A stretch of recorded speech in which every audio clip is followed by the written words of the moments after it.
dog lover, vinyl lover, Anunnaki. Wait, are you Anunnaki? No? I might be. He might be. We don't know. We don't know. Extraterrestrial. And he has a sense of humor to boot. Funny thing, many of you may have heard the Howard Stern show happened to come last year. And Freeman laughed the whole time he heard the thing. I mean, it was par for the course with them. They gave us what we would expect from that show. But Freeman, of course, had enough of a sense of humor to assimilate it correctly and laugh at it for what it was. It was funny. It was funny. So without further ado, I don't know. I guess I could just sit here and make this gushy introduction. But from the bottom of my heart, I'm so happy Freeman has been here for all 5 conferences. He continues to be a paramount part of the Free Your Mind Conference and everything else. Ladies and gentlemen, Freeman Fly. Thank you. Thank you all. Thank you all so much. I'm gonna do my best to keep this microphone near my mouth this time so I don't get all the bad YouTube comments. Somebody teach that guy how to give a lecture, please. I didn't know I was going to be doing this stuff. I didn't plan on being Freeman. I didn't plan on speaking in front of people. I'm probably one of the shyest people you've ever met, you know. It makes me nervous every time I go on stage, every time I do a podcast. You better believe I'm back there just... But I guess it's because I care, you know? I really care that for you guys. I care for the information I'm going to share with you because I want it to be impactful. I want it to matter. I don't want to waste your time. But why am I here, right? Why am I here speaking before you? Sure, I did things like unveil the Illuminati corporate logos and mind control in Hollywood and, cloning of Barack Obama and, Now, these are the things that I do for fun, right? But my life is quite a bit more than that. Let me see if I can make this play for you. This is a little something to entertain you while I speak. Where did it go, guys? Is this it? All right. Because I want you all to relax. I'm hoping you all just come and stretch, shake it out a little bit. You guys have been sitting in those chairs for how many hours now? So I really need you to shake it off and feel good. And so take a moment to just let me do this. Where'd it go, guys? It's open, but I can't. Hold on. No, it's just too big is all. I got it. There we go. Got it. Command F. All right. Now, this is actually living technology right here, and it's just there to mesmerize you while I talk. Something for you to just zone out on and enjoy as I take you down this wild ride. So, but that is living technology. It's a thing that people can contribute to and just make it happen, and it just keeps growing and living, and it's really bizarre. I mean, that's where our world is at now, right? We're starting to combine everything with technology and everything, and we're forgetting about life. We're forgetting. I mean, honestly, I wanted to walk up here after David and say, ditto. I mean, he said everything I was planning on saying. I was like, well, God. And this keeps happening at Free Your Mind. I was with Fritz Springmeier, and he's like, well, what are you talking about this year? And this was 2 years ago. And I'm like, human cloning. And he's like, oh, good. He's like, because I was going to talk about human cloning, and I thought nobody would want to hear that. So it's like that here, we're like this unified force. I mean, here's these 500 people that chose to drive all the way out here. I don't know how far you guys came, but it was a 12-and-a-half-hour drive for me in the rain. So, yeah, we're here, right? All right? Now, you guys need to shake your booty at all? You need to feel a little, I know. Anyway, so why am I here? I'm a unique being, guys. I really am. And I want to kind of give you an example of that, just to give you kind of a flow of where I come from. Because when I was like 10 years old, I wanted to be Houdini. I desperately wanted to be Houdini. I used to do magic tricks. I did a magic trick last year, right? Or the year before. I finally did my first stage performance of magic. That was awesome. But so at 10 years old, I really wanted to be Houdini. And so I sat by my swimming pool. Yeah, my parents had a swimming pool. And I decided to tie myself up. Some good rubber rope. Got it all good and tight. I got my legs all tied up, got everything going, and I rolled in the pool. There was no one else there. No one. All right, this is an example of who I am. Because it wasn't until I hit the bottom of the pool that I'd realized what I'd done. I'm laying there on the bottom of the pool all tied up going, oh my God, what have I done? What have I done? And I'm struggling and I'm trying to pull myself out. And honestly, obviously I got free. But I did that. I didn't tell my mom this story till like 30 years later and she still freaked out, But that's me, I leap before I look. I just, And so in this life, I managed to do that on a grand scale. Once I was done with formal education and all the institutions and everything, I was like, forget this. I'm outie. And I jumped. And I got in my van and I just left. I didn't know where I was going.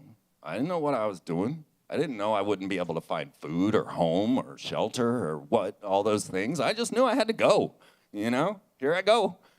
And I took a friend with me. And I learned a lot about what it's like to just kind of go and how people react. Because each time I brought a different stranger, a different person with me, and they've never left their house, never seen a mountain before. I got these people in my van, and they're just rolling along like, wow.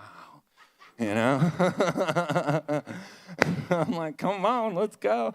But, you yank that carpet out from somebody, and I'll tell you, when you're out on the road like that, it's not much different than being tied at the bottom of the pool. You're out in the open ocean, if you will, and you don't know where your port is, where you're going to land, or what you're going to do. And I just did it, just like I did with the pool. I just did it, and I started traveling around the country, and I ended up in Washington, D.C., and I'm checking it out. Never been there before. Like, wow, what an interesting monument and stuff. And all of a sudden, somebody's like, hey, Freeman. I'm like, what? How? How is this possible? And it turns out there's some girl I sold a set of juggling sticks to a year ago at a flea market in Florida. She's the lead archaeologist or anthropologist at the Smithsonian Institute, and next thing I know, she's taking me down into the secret caverns inside the Smithsonian. I'm seeing all the things no one's allowed to see, and I'm like, wow, this is amazing. So then all right, let's keep rolling. Let's keep going. Where do I go next? I don't know. I traveled 100 miles, and my friend's like, where are we going? I said, oh, I don't know. Pick a spot, right? Whatever. It's probably best if we pick a college town because those people are actually alive and we could just go. And so this is what showed me that there was a miraculous existence around us at all times. And most people don't get to experience that because most people don't tie themselves up and jump in a pool, right?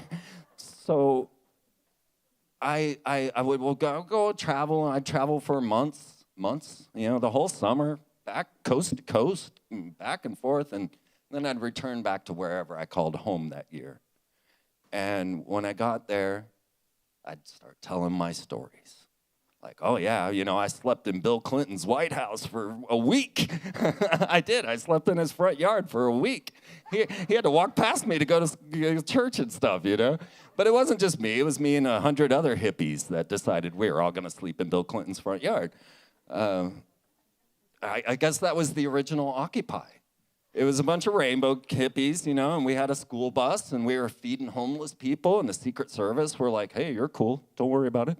If any police say anything to you, just give them this card. All right, cool. All right. So I'd come back with all these stories. I'd been to the mountaintop. I've been skiing. I've been doing, I was wintering in the Hamptons, and people are like, well, how did you do that? How did you eat? How did you sleep? Where did you go? And I was like, oh, yeah, I hadn't thought about that. You know, I had no idea. I was like, man, I really don't have an answer for you. Everything just seemed to work out. And in the most amazing ways. I'd be at a stranger's house and I needed to get to Florida, and I'm in, I don't know where. I never know where or when I am. But so I needed to get to Florida. I had to meet the green school bus to get to the jazz festival and all this. And I didn't know how I was going to do that. I'm sitting in this stranger's house. I'm like, man, I don't know what to do. At this moment, I didn't have a vehicle. And I'm like, well, what do I do? The phone rings. There's a girl. She's like, hey. And she's talking to the person that lives there that I don't know. And she's like, I'm trying to get to this festival in Florida, but I really need somebody to come with me. I'm not lying. I was like, me, And I'm like, holy shit, how is that possible? And I have these experiences over and over and over again, sitting at a Denny's, in Kansas. And I'm like, man, we really got to get to Colorado. I don't know how we're going to do that. All of a sudden, a friend of mine shows up in his Denny's, and he's like, hey, man, I'm not lying to you guys. I need to get to this festival in Colorado. And at this point, I had a vehicle. He's like, would you take me and my whole family out to Colorado to this festival? Well, he says, will you take me to Colorado? And I said, yeah, that's exactly where we need to go. And he's like, well, I'll pay for it. I'll pay all the gas, no problem. And I was like, oh, okay, cool. But there's one thing. We got to make it to this jazz festival.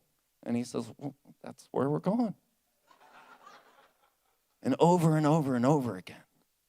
And I'm like, I don't know how to explain this to you guys, but, every time I just jump in the pool all tied up, I get carried off to wherever I need to be. I do things that I would have never, ever, ever thought of. I didn't think to be on TV. That was an accident. I was just hanging out in Austin, Texas, doing, whatever. I was actually at South by Southwest selling glass pipes. And a homeless man came to me and he says, have you ever read The Keys of Enoch? Now, this is a greasy old, scary homeless man on a city bus, one white eye, very happy though. And he's, everybody else is avoiding this guy. And he comes over to me and he says, you look so interesting. Can I talk to you? I'm like, sure, talk to me. And he's like, well, do you know The Keys of Enoch? I was like, well, yeah, that's the only book I have. I'm not lying about any of this, right? And so then he's like, oh my God, you're my soulmate, And he's like, can I get off your stop and just be with you? And I'm like, sure. So it turns out he's living in his van, a couple of blocks away from where I'm living in my van.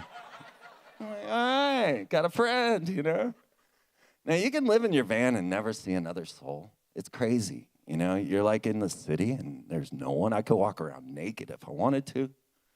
But so here's this other homeless man, and I'm just going to give you this quick story of how I ended up on TV. Because I didn't plan that. I didn't know I could do that. I didn't know these things existed. That's the big thing I want you to know is like there's things that will present themselves. So you think you've got to come up with every answer, but you don't. And if you allow it, and if you have the right attitude, things come your way. So here I am sitting in my van on Christmas Light Street in Austin, Texas, and yeah, it was.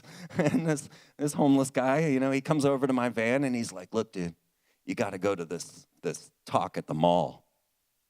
All right. And he gives me all the bus routes. All right, let's go. So I jump on the bus, I go to the mall, and I'm like, what am I doing here? And I'm walking, it's like a dead mall. It's empty, just nothing going on. And I see a few people, so I follow them, and I get to the back of the room, and there's this whole room full of people. I know half of them in there.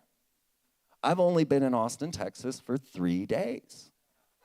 And I know these people already, and they all know each other, and I'd met them all individually. And I'm like, wow, you guys all know each other. That's really cool. So I go and so the lecture turned out to be George Green, and he was talking about how the Palladians had come to visit Billy Meyer, and he was showing us how the flying saucers fly, and telling us how he can make $1 billion out of nothing. And he was like Jimmy Carter's financial advisor or something like that. And he's given away the Palladian books, like a handbook for new paradigm. And so we're out on a smoke break, and I'm standing out there, and I start telling people my theories, you know. No one had ever heard this stuff before. I'm talking about how, well, you know, Saddam Hussein thought he was Nebuchadnezzar reincarnated, right? And you can go look this up, you know, this guy, Saddam Hussein, he claimed to be Nebuchadnezzar reincarnated. He had artworks and paintings of himself as Nebuchadnezzar. And they blew him up with the shock and awe, right? You remember shock and awe? Well, shock and awe is actually a play on the Hebrew word Shekinah, which was what Michael was talking about with the feminine, you know, is the Hebrew feminine, the Shekinah. And Shekinah. So Shekinah. And they were playing on that. And they blew up Nebuchadnezzar, Saddam Hussein, using the mother of all bombs, which was the Moab, you know, acronyms. Well, who took out Nebuchadnezzar, or who fought Nebuchadnezzar, but the Moabites? So now you got the Shekinah coming down, taking out Nebuchadnezzar with the Moabs. You know, you can't make this stuff up, right? Well, so I was telling this story, and I was telling how I predicted W was going to come into office, and how I predicted that 9/11 was going to be a focal point of everything. Because I predicted 9/11. I don't know if you guys know that, but I came before a whole group of people like this while I was at a party. And I said, hey, there's going to be a major terrorist attack on 9/11. Don't freak out. This is all for your reaction. And I dropped. I just walked out. Now, I didn't know I was right. I honestly didn't, you know? I had put together my science. I've been figuring this thing out, and I saw it coming. I expected it during Bill Clinton. But then when they forced W in like I thought they would, then I knew that would be the year. And I said, this year, 9/11, watch. And I had a dozen people at my door screaming at me, angry. How did you know? How did you know? I don't really know how I knew. I just knew. I just, you know, I mean, I know the science that I used. I can tell you why 9/11. I can tell you why they were going to do a terrorist attack. And I can tell you what the result's going to be, which is you all freaking out. So don't freak out. And it won't work. It won't matter. But no one was listening. So as I'm giving this talk outside of George Green's talk, this tall man that I swear was an alien, he's like, you know, one of those Anunnaki people, tall, blonde, right? And he walks over and he says, you need a TV show. I'm like, what? He's like, would you do it? I'm like, I don't know, a TV show? I mean, you know, that's kind of crazy, right? And he's like, how could I have a TV show? And he's like, no, would you do it? I'll pay you right now. I'll give you $180, and you go down there and you start a television show. Now, I was living on Christmas Light Street in Austin, Texas, in my van. And I'm like, let me think about that, because I'm only here for the weekend. Well, 5 years later, I was still doing the Freeman perspective. I took his $180, and I went down there, I signed up, and I started a TV show. And I made up stuff that no one had ever seen before. But I really wanted everybody to catch on to my synchronicity talk. I wanted them to understand that there's more going on. There's a miraculous existence around us that is guiding, and if you allow it, it'll bring you on television, you know? If you don't plan, you don't think, you just tie yourself up and jump in the pool, you're good to go. You know, people don't want to think that. They, you know, just like what David was saying, it's, you know, you got to free yourself. You got to free your own mind. You got to take that first step. You got to leap and see what happens. And I find that people will definitely get in their own way. Ego and attitude absolutely have something to do with whether or not you get these miracles in your life. So, you know, you got to be a friend. And that's why I started the friendship agenda.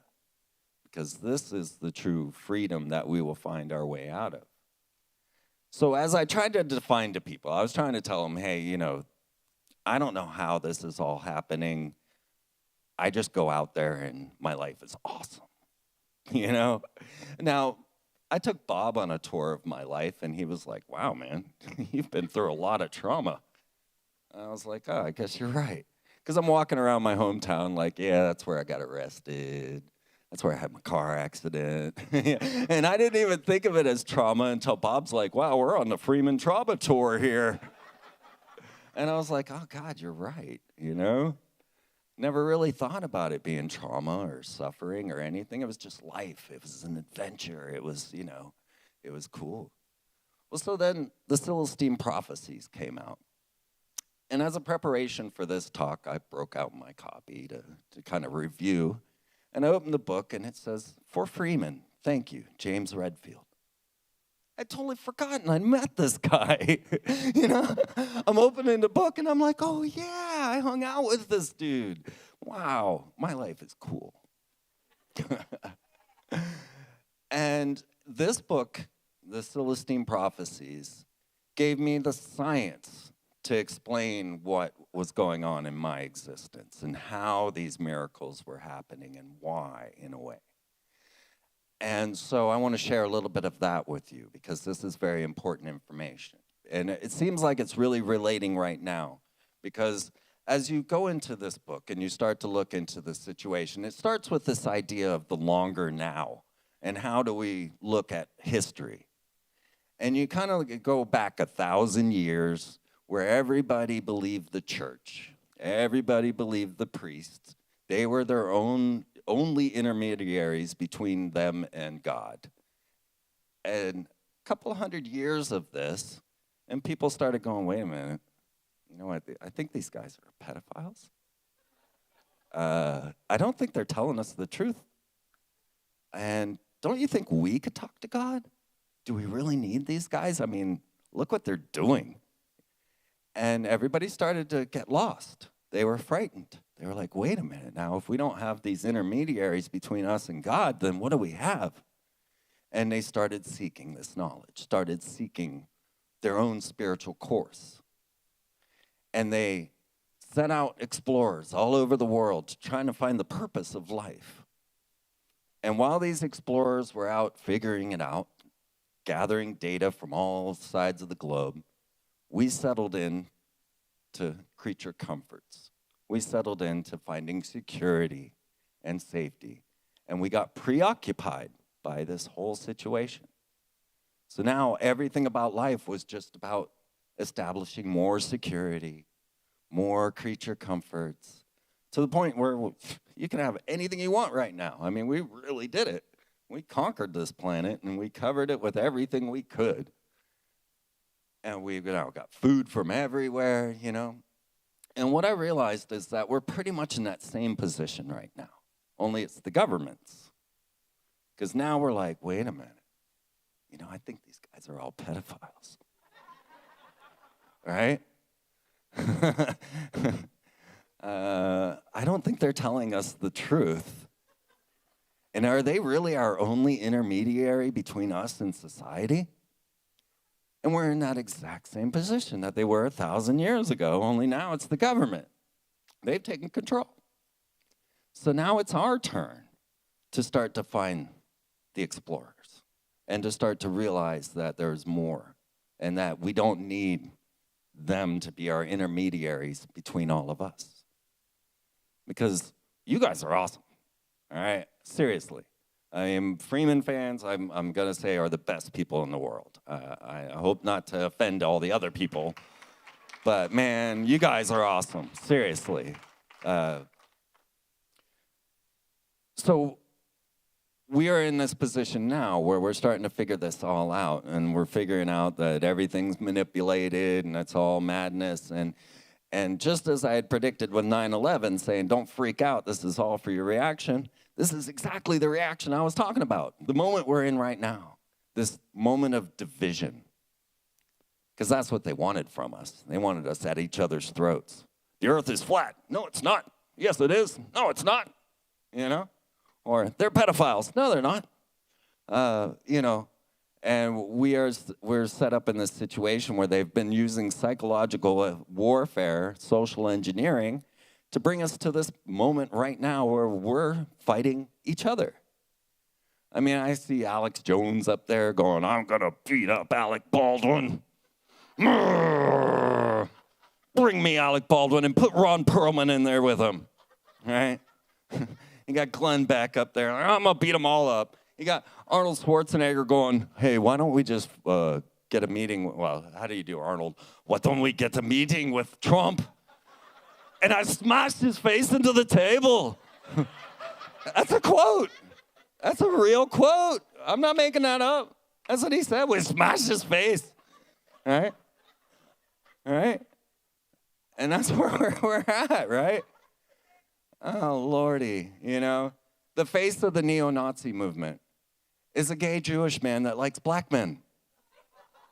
Wait a minute, what? Wait a minute. The liberals are burning down Berkeley to stop free speech, to stop a gay man from coming up on stage and telling him, hey, you know what, you're under Marxist culturalism. You don't really have to be gay. You know, they just want you to be. He's like, I'm gay, I know. You know, I molested a priest, right? That's what he said. You know, they were like, Milo, look, you know, we heard you talking about pedophilia like it was a positive thing. And he's like, well, you know, I really wanted to have sex with that priest. You know, and then he was like, wait a minute, maybe I am a victim. You can go watch this online. He's like, maybe I am a victim. But I really, at 14, wanted to have sex with that priest. So, you know, this is the division that we're seeing where we have, you know, people all up in arms burning down Berkeley to stop free speech.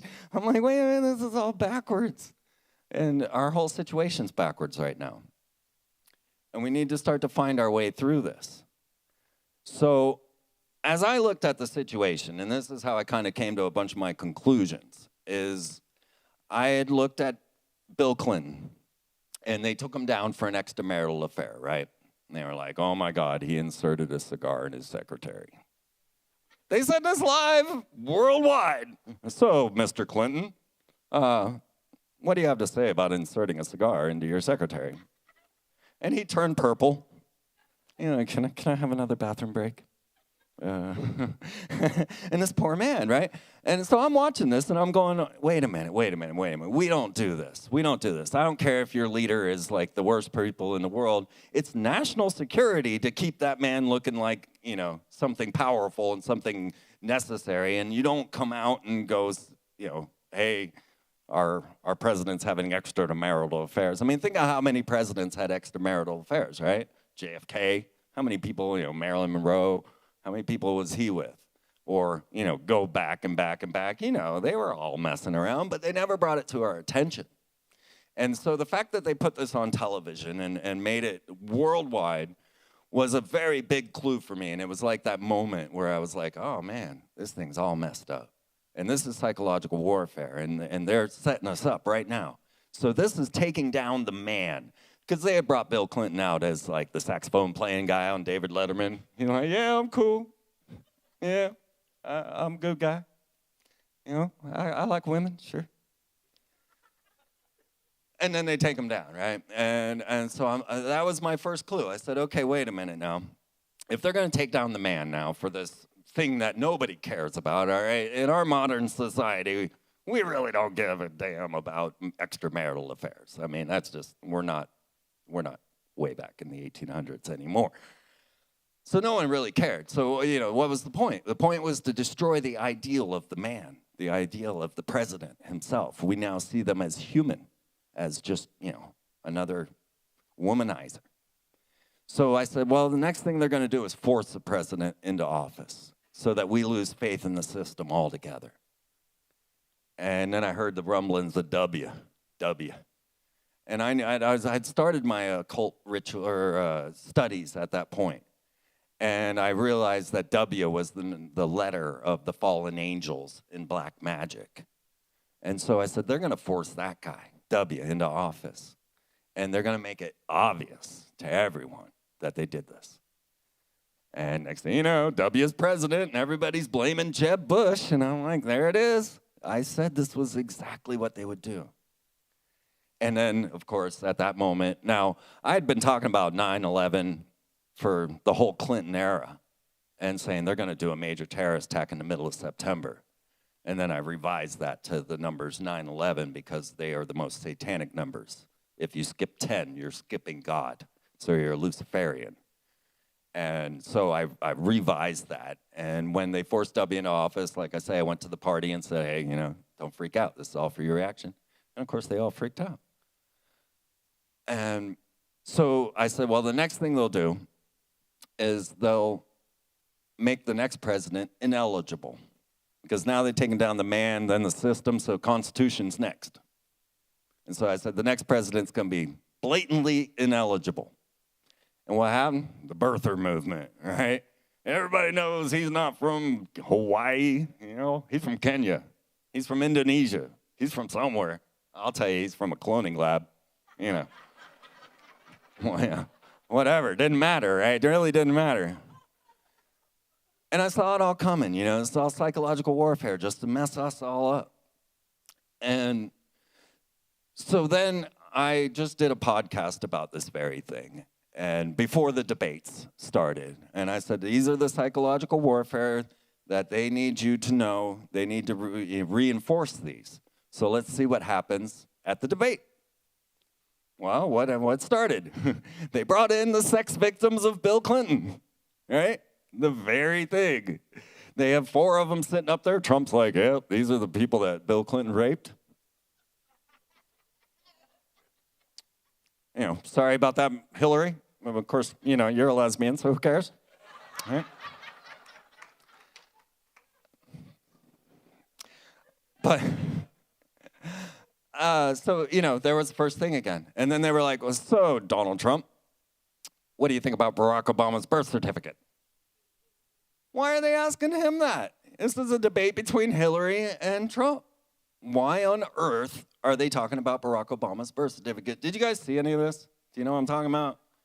Yeah, and so there's Trump saying, well, I was the one behind Barack Obama presenting his birth certificate.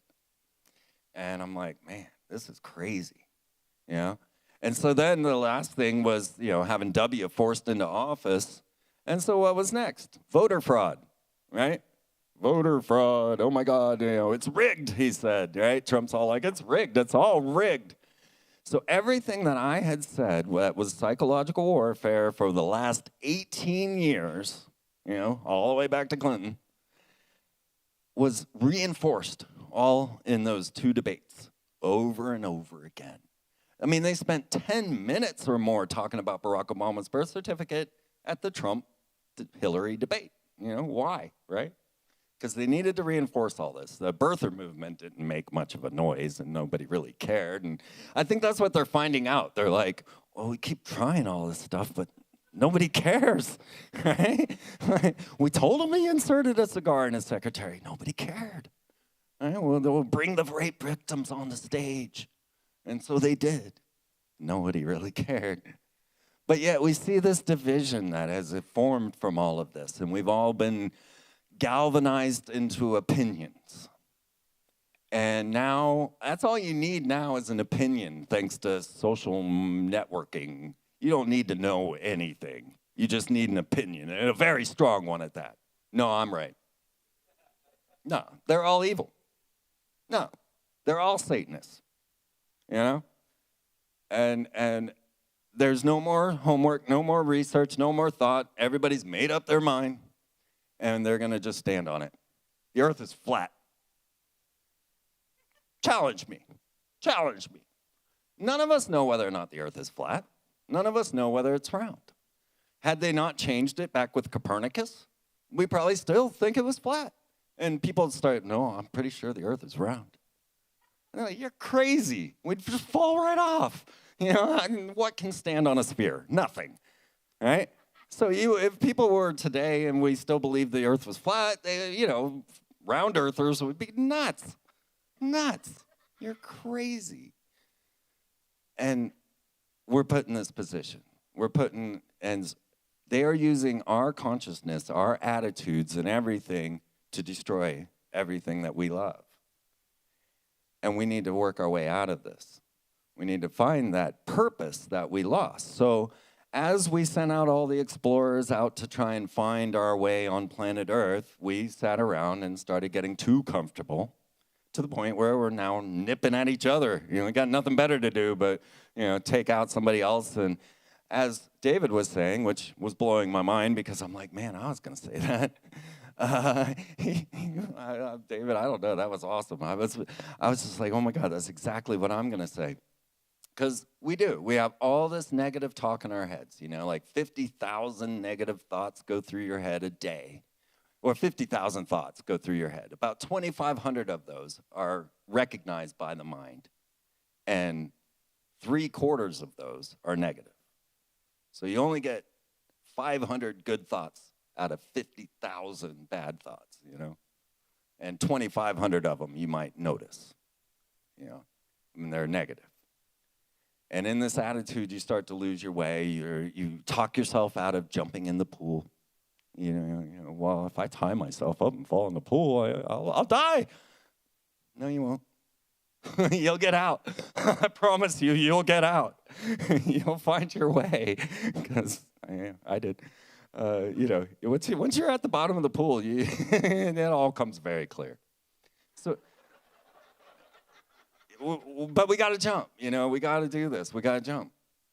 And we have all these negative thoughts stopping us. And what's happening is that they did a study to see what would happen if people didn't dream.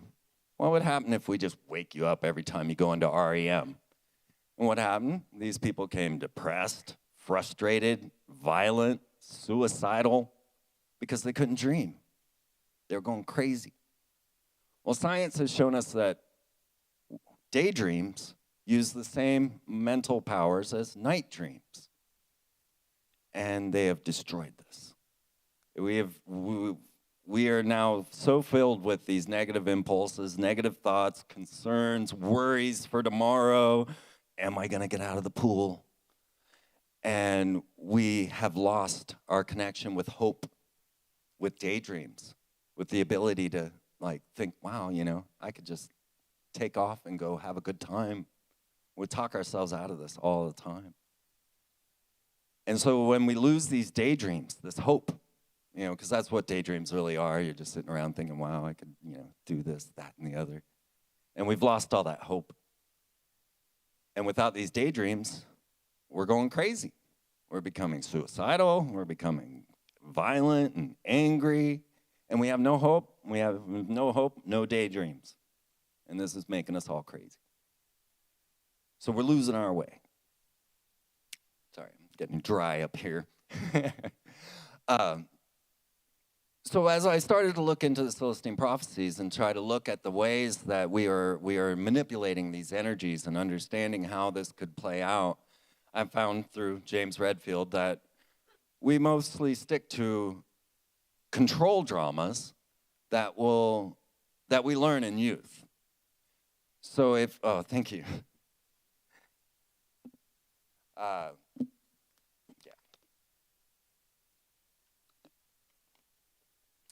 So it turns out that we all need energy, and we need to find our way to get that energy. And it used to be that you could be in the beauty of nature and you would fulfill this, and you would live and you'd feel all the goodness of life, and you could gather all the energy you needed. Your food was naturally grown and loved. Your food was cooked by loving hands, and you were buoyant with that energy. But now, social media, Twitter, negativity over and over again. Oh my God, you guys, I'm not ever going back to Facebook, ever again. So, if you're looking for me there, forget about it, right? Because, we get all this negative. Everybody can just throw anything at you. It doesn't matter. I don't have to face you, right? Well, so we all have these control dramas that we developed as children because of our parents. And it's a competition for energy. So in order for us to get energy, we've got to suck it off of each other. Because there is no more beauty. There is no more life. There is no more loving food. Now we're just eating to eat and just, go to McDonald's and shove it down your throat. All right, I feel better. No, you don't. You really don't. And we need this energy. So what happens is we go and say you had a parent that was intimidating or constantly challenging you, asking you questions and then telling you you're wrong. And eventually you start to become aloof. And you start to just kind of fade back. And your way of sucking energy out of others is by saying nothing and forcing them to come and draw it out of you. And then you're vague, like, I feel okay. I'm very aloof, right? This is definitely my control drama. I'll sit back and make you pull it out of me. I've gotten better at it. I'm practicing, But I had an interrogator father and an aloof or a poor me mother. And on the far extremes of the spectrum, we have poor me and you have the intimidator. And in between, you've got the aloof and the interrogator. And these are quantifiable, scientifically proven psychological effects that are happening to everyone. And these are the main 4 characteristics, right? So you're either a poor me, aloof, interrogator, or intimidator. And that's how we suck energy off of one another. So we got to be aware of that. We definitely have to be aware of our own control dramas. You have to go back to your youth and think, well, how were my parents? What did they do to me, and how did they manipulate me? Did they, for me, it was pretty obvious. My dad was an intimidator, and my mom was a poor me. And she was a poor me because she was raised by the Catholic Church, which intimidated her. And so poor me's, they suck that energy by, making you feel guilty all the time. And, you're just sitting there in a room with them and you already feel guilty about being there with them, like, oh man, I'm so sorry you're you. But let me buoy you up. So what happens is we got to go out and seek that love, that nature, that beauty, and the inspiration and spirit and hope. And then we have the energy to fill these empty vessels that are seeking this energy so much. And we need to cook and feed and take care of. And this gives you purpose in life. And purpose is our whole being. We, like David was saying, I swear to God, I was going to say so many things he said. We're just living to die, right? We're just standing around like, oh, I guess I'll get through today and then I'll breathe some more tomorrow. And eventually I'll die. I won't have to worry about this crap anymore. And that's so wrong. It's so wrong, especially when you're someone like me that took off and saw that life was alive and there was a living guidance, a divine purpose, and miraculous events constantly occurring around me. But no one else could see that. No one else could relate. They didn't have any idea. And even now when I tell these stories, people are like, well, okay, Because until you jump in the pool, you don't know, until you get out there and you find out that this is happening, then you're just going to not do it. And all those negative thoughts and the lack of daydreaming, they're going to stop you, You're going to tell yourself, well, if I do that, I'll starve. And you're not. You won't. I swear. Here I am. I've been doing this for 20 years, I tried to prove it to all of you, and I took a school bus around the United States for an entire year in 2012. And that was like my big 2012 move. And, okay, this is a 20-ton vehicle. It got 2 miles to the dollar. I ain't got no job, right? I don't make money. I don't. I'm still 12 years into my show, and I still don't have a savings account. I guess that would probably freak some people out. But I'm the kind of guy that jumps in the pool tied up, so, I don't think about it, right? But, here I am, still broke as a joke, and still going. I was getting somewhere with that. Like, oh yeah, I'm broke. But no, it really doesn't matter. You see, none of that matters. It really doesn't. You can totally get away with life without it. And it'll all come. So I took that school bus around just to prove to you that it could be done. And I wish I would have broadcast my banking, statements for you to prove that I did not have gas money to move that thing for an entire year, because I wanted you to see that this was impossible. Like, Freeman, that's impossible. I know. That's why I did it. I still couldn't tell you how I got gas in that van. I still couldn't tell you or the school bus. I couldn't tell you how this happened or how I got where I was going or anything. I don't even know. It just happened, and it kept happening, and I didn't think about it, and I don't think about it. And this is how we fulfill our divine purpose. So as I came forward and I gave all of you this information about, the occult and the weird secret societies and the magic going on around you and psychological warfare and cloning and transhumanism, I really wanted you all to pick up on the idea that you're miraculous and that it's up to us, that we can't go screaming, they're the bad guys, go kill them. I never thought that when I explained the occult meaning of corporate logos, that everybody would suddenly go, oh my God, let's kill all the Masons. And I'm like, wait a minute, my dad's one of them. My friend's one of them. I don't want to kill them. How can you even say this? How could you possibly say that? What do you know? How many Masons do you know? How many temples have you been to? Oh, I'm not going to go there. Man, I've been to Mason temples all over the world. I got friends that are Rosicrucians. I got friends that are Satanists. I got friends that are, all over in the different secret societies. And you can't ball it up like that and say, well, they're all evil. Your nation was started by Freemasons, All the concepts, life, liberty, and the pursuit of happiness, democracy, that's all Freemasonry. That was them. So I didn't expect that result when I brought this to public's attention because it was, conspiracy. And there is nefarious actions going on. But now everybody's just, well, if I have an opinion, then obviously that's true. And this has been engineered through the schooling system because the one thing that you can't say in school is, I don't know. And that's the biggest thing we need to say is, I don't know. And they engineered this through school. So if you go into school and they ask you a question and you don't know, you're supposed to come up with something. Well, make something up. I need an answer here. I don't know. That ain't good enough. You're not allowed to say that. And so we've been engineered to just manufacture answers, And we don't know the truth. We don't go to explore it. And with the internet the way it is now, you can absolutely just prove whatever you wish. I don't want to believe that, so I'm just going to read all this. And, the way it is now.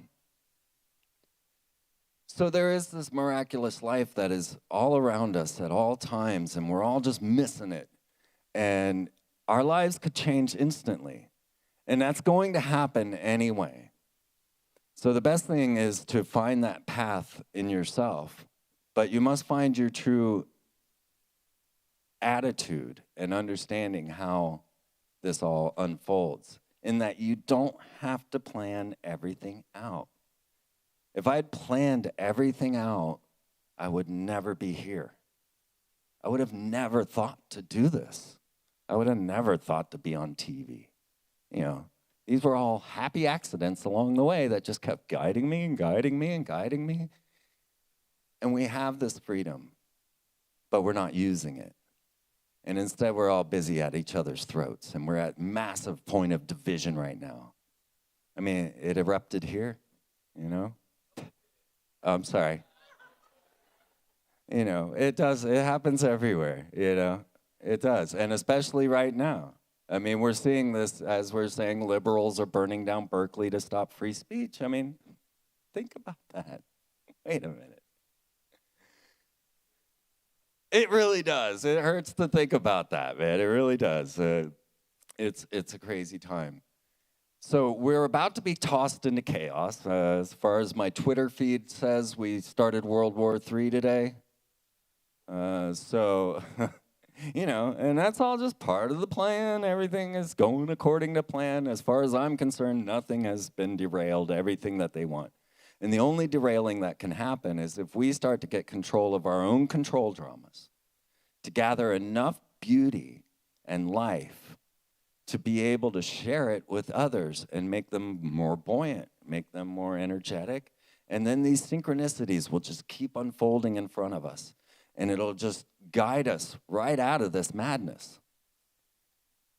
But we got to have that hope, and that's been destroyed.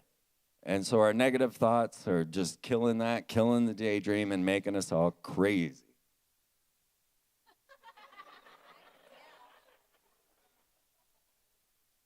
Did I do that?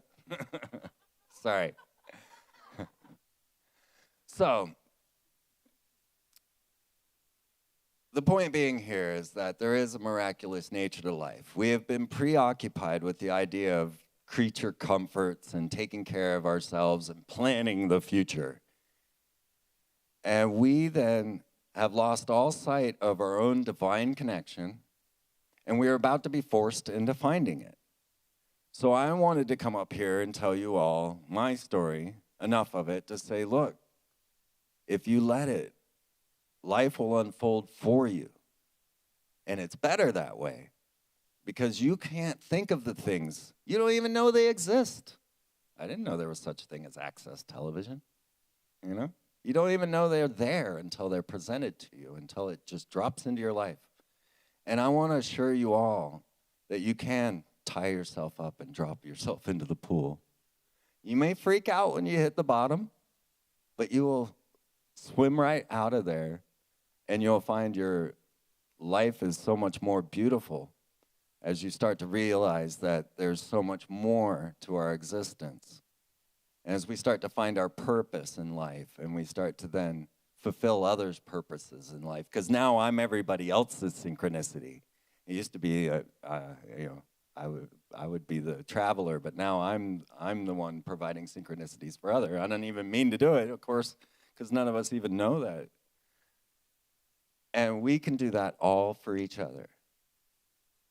And it's my hope that maybe next year, I can convince all of you to go with me to the Rainbow Gathering. All right? We'll get 500 of us, and we'll all just go out to Rainbow. Now, Rainbow is a collection of just random people that come together in a national forest and gather there for 2 weeks on the 4th of July. And they build an intentional community. There's no money and no alcohol allowed. These are the only 2 rules. And you come in there, you will be fed, you will be taken care of, you'll sleep in the mud, and you'll love every minute of it. But I know that all of you don't come here necessarily for the lectures. You come here because, well, these are all like-minded people. We want to meet. We want to get together. You want to hang out with me and Mark and Bob and everybody. So we come here to gather, right? That's really more what we're here for, and to be inspired, right? I hope I'm inspiring you a little. We want to be inspired to move forward. Thank you. So maybe next year we could all go out to the Rainbow Gathering and just, I was going to say we could have the Free Your Mind Gathering, but I think it'd be better if we joined all of them out there already. And you won't know where it is, okay? The Rainbow Gatherings are only announced like a week before it actually happens. And then they'll tell you, oh, okay, we'll be in this national forest. And we all gather in this national forest and we build mud ovens and, you bring your tent. But I swear to you, you could walk into Rainbow naked and you would be fine. But bring a cup. You can't hold that hot soup in your hand. All right, bring a cup. You can show up naked, but a cup and a spoon, and you're good. So I'm hoping that next year, after the Free Your Mind conference, in June and July, we can all come together and hang out and have a full experience of what primitive life is like. And this just really re-energizes your batteries. It's amazing. I mean, last year I went, and it was just the best thing. It was in Vermont. I came back feeling wonderful, and I just went through hell, guys. I just went through the worst year of my life. And that rainbow just brought me right back up. But what I really want is to be able to just hang out with all of you guys, sit by the fire, eat some good food, chill out, hang out. And I know that's why you're all actually here, because we come here every year just to hang out with one another, right? Isn't that true? Am I right?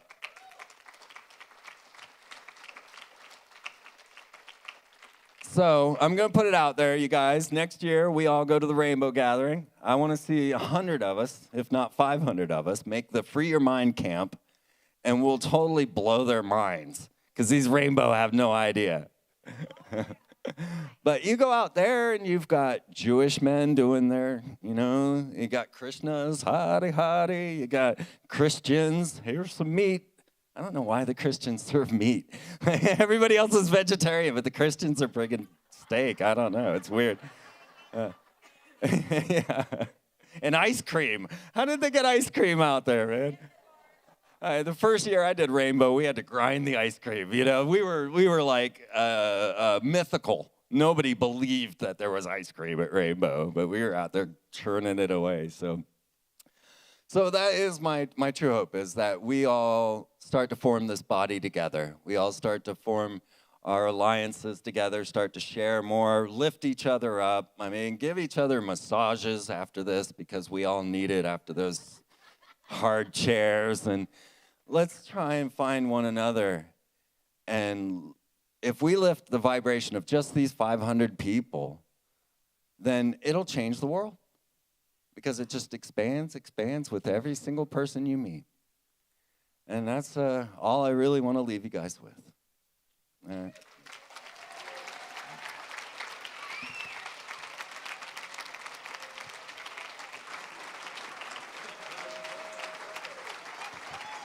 Freeman.